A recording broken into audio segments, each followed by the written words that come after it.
तो देखते हैं उत्प्लावकता क्या होता है। उत्प्लावकता क्या होता है, जब हम लोग किसी भी वस्तु को द्रव में डुबाते हैं तो द्रव जो है उस वस्तु पर ऊपर की ओर एक बल लगाता है। उसी बल को हम लोग उत्प्लावन बल बोलते हैं या उत्क्षेप बल बोलते हैं। और उसे जो द्रव की जो प्रवृत्ति है उसे हम लोग उत्प्लावकता बोलते हैं। तो सबसे पहले इसका परिभाषा लिख लेते हैं कि जब किसी वस्तु को द्रव में डुबोया जाता है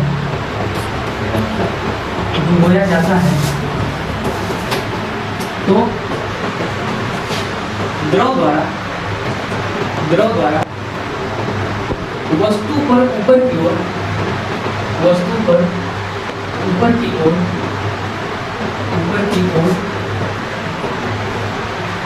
एक बल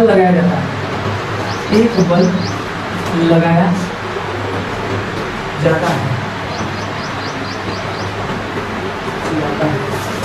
इसे उत्प्लावन बल कहते हैं। इसे उत्प्लावन बल कहते हैं या इसे उत्क्षेप भी कहा जाता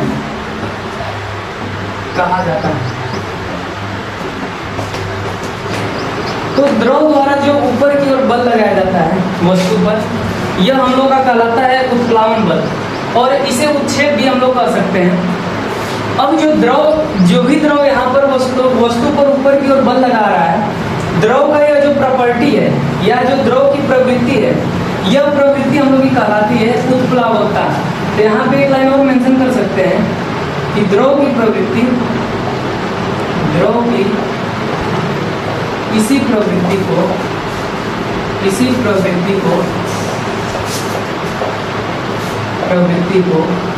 उत्प्लावकता कहते हैं।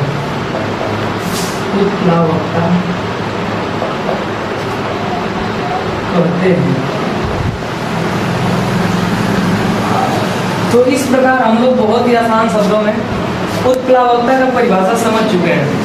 उत्प्लावकता जो होता है द्रव की प्रॉपर्टी होता है, द्रव की प्रवृत्ति होता है, जबकि उत्प्लावन बल द्रव द्वारा ऊपर की ओर वस्तु पर लगाया गया बल होता है, जिसे आप उत्प्लावन बल भी कह सकते हैं या फिर इसे उत्क्षेप भी कह सकते हैं।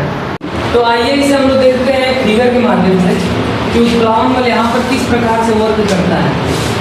तो यहाँ पर हम लोग एक बर्तन ले लेते हैं और इसमें यहाँ हम लोग का द्रव भरा हुआ है। तो इसमें जब भी हम लोग किसी वस्तु को डुबोते हैं, जब भी किसी वस्तु को यहाँ पर डुबोया जाता है, तो वस्तु जो है यहाँ पर नीचे की तरफ बल लगाएगा, जबकि द्रव इस वस्तु पर ऊपर की ओर बल लगाएगा।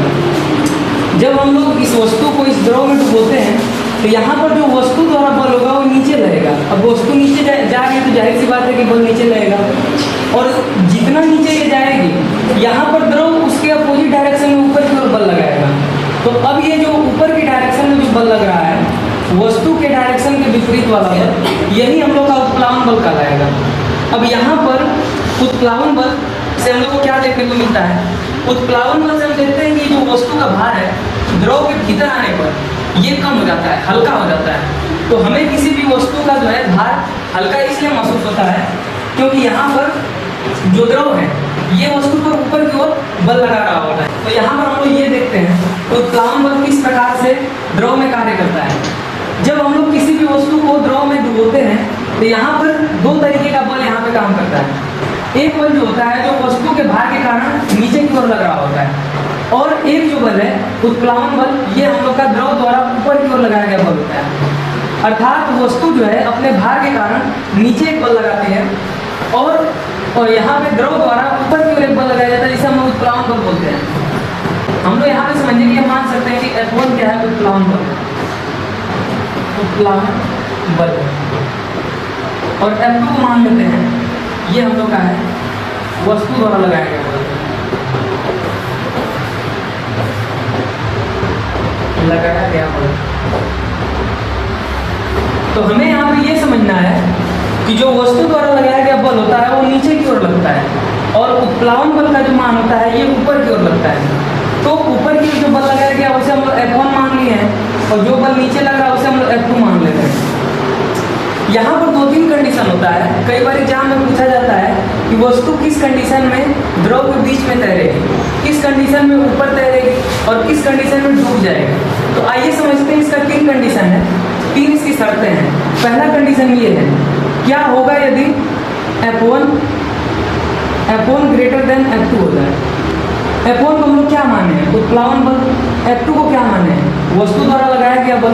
तो यहाँ पे देखिए, अगर उत्प्लावन बल का मान वस्तु द्वारा लगाया गए बल से अधिक होगा, मान के चलिए कि जो F1 है, जो ऊपर की ओर जो बल लग रहा है ये ज़्यादा हो जाए, और F2 जो नीचे की ओर जो बल लग रहा है ये कम हो जाए, तो इस कंडीशन में तो F1 की जीत हो जाएगी, क्योंकि ऊपर की ओर जो बल लग रहा है तो ये वस्तु को ऊपर ले जाने का प्रयास करेगा। अर्थात इस कंडीशन में क्या होगा, वस्तु ऊपर जाकर तैरने लगेगी। जब उत्प्लावन बल का मान वस्तु द्वारा लगाए गए बल के मान से अधिक होगा तो वस्तु ऊपर जाके तैरने लग जाएगी। सेकेंड हम लोग का कंडीशन क्या है, क्या हो यदि F1 बराबर F2 हो जाए। अर्थात जो F1 ऊपर की ओर जो बल लग रहा है यानी उत्प्लावन बल, और नीचे जो बल F2 लग रहा है वस्तु द्वारा लगाया गया बल, अगर इन दोनों बलों का मान सेम हो जाए, इक्वल हो जाए, जैसे अगर मैं मान लूँ कि F1 का मान 5 न्यूटन हो गया, F2 का मान भी 5 न्यूटन हो गया, तो इस कंडीशन में क्या होगा, तो वस्तु जो है न तो ऊपर जाएगी और न ही नीचे आएगी। क्यों, क्योंकि उत्प्लावन बल का मान वस्तु द्वारा लगाया गया बल के बराबर हो गया। इस कंडीशन में वस्तु जो है द्रव के भीतर बीचों बीच तैरेगी। तो यहाँ पर F1 बराबर F2 में वस्तु जो है द्रव के बीचों बीच तैरेगी। तीसरा एक और लास्ट कंडीशन है, क्या हो यदि F1 लेस देन F2 हो जाए। जिधर मुंह खुला होता है उधर का वैल्यू हम लोग का बड़ा माना जाता है। तो F1 लेस देन F2 की कंडीशन में क्या होगा, उत्प्लावन बल का मान इस बार F2 से क्या है, कम है। यानी उत्प्लावन बल का मतलब जो द्रव द्वारा ऊपर की ओर बल लग रहा है इस बल से ज़्यादा है हम लोग का F2 का मान। वस्तु द्वारा लगाया गया बल इस बार इस कंडीशन में ज़्यादा है, तो क्या होगा, जाहिर सी बात है F2 ज़्यादा है और F2 का इफेक्ट कहाँ है, नीचे की ओर है। तो ये वस्तु को क्या करेगा, नीचे की तरफ ले जाएगा और वस्तु जो है द्रव में डूब जाएगी। तो इस प्रकार से हम लोग 3 कंडीशन से बता सकते हैं कि कोई भी वस्तु द्रव में कब तैरेगी और द्रव में कब डूब जाएगी और कब द्रव के बीचों बीच तैरेगी। तो दोस्तों इस प्रकार से हम लोग उत्प्लावन को, उत्प्लावकता को, उत्प्लावन बल को और उत्क्षेप को आदि चीज़ों को यहाँ पे भली भांति समझे हैं।